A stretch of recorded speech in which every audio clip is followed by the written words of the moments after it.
pour relancer. Il faut relancer tout le temps Fracas sur ce bassin de Il Deodoro. repart sur le même débordé, il perd absolument pas de temps à remonter. Et il reste à gérer. Le pied dur joue en tête dans cette finale. Premier, oui. Oh là là là là.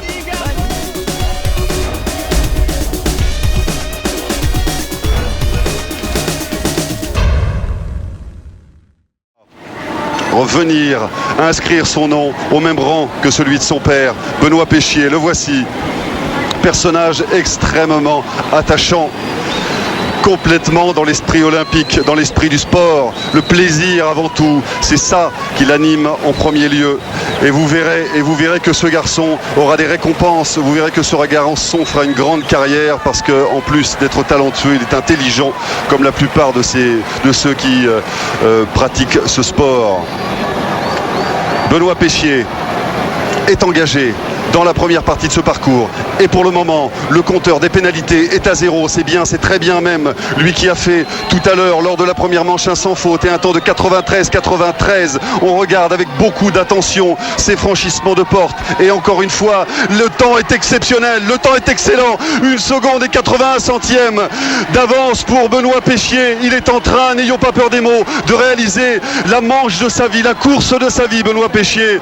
Mon garçon, je pense que tu vas passer devant ton père au panthéon des slalomeurs français. On parlera de toi maintenant avant de parler de ton père, ou peut-être en même temps qu'on parlera de ton père. Allez, il faut donner tout ce que tu as, toute l'énergie que tu as dans les bras et dans ton corps pour aller chercher cette médaille olympique. Attention à ne pas perdre de temps sur la 17 et surtout méfie-toi de ce rappel, de ce rouleau qui peut te bloquer dans la chute entre la 17 et la 18. C'est fait pour la 18, la 19 maintenant, la 20 se profile devant toi. Allez, Pagay plus fort encore, toujours plus fort pour aller chercher ce titre olympique. Le temps est exceptionnel. Tu viens mettre 3 secondes et 3 centièmes d'écart à tes poursuivants, Benoît. Tu as réalisé, oui, tu peux en être sûr, la manche de ta vie aujourd'hui sur le bassin olympique, la manche de ta vie au jour J. C'est exceptionnel et tu peux savourer ton bonheur, tu peux savourer ta joie. Tu seras quoi qu'il arrive sur un podium olympique, c'est exceptionnel. Et pourquoi pas savourer ce bonheur avec Fabien Lefebvre qui avec toi partagera ce podium, parce que c'est sûr, les Français seront doublement médaillés. Lefebvre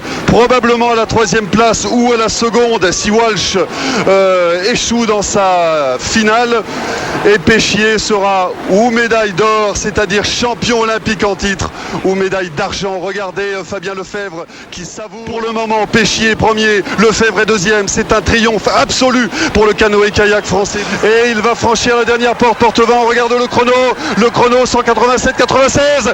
Oh, c'est magnifique. Les Français font le doublé. Péchier champion olympique, Benoît Péchier champion olympique, et Fabien Lefebvre est vice-champion olympique et médaille d'argent.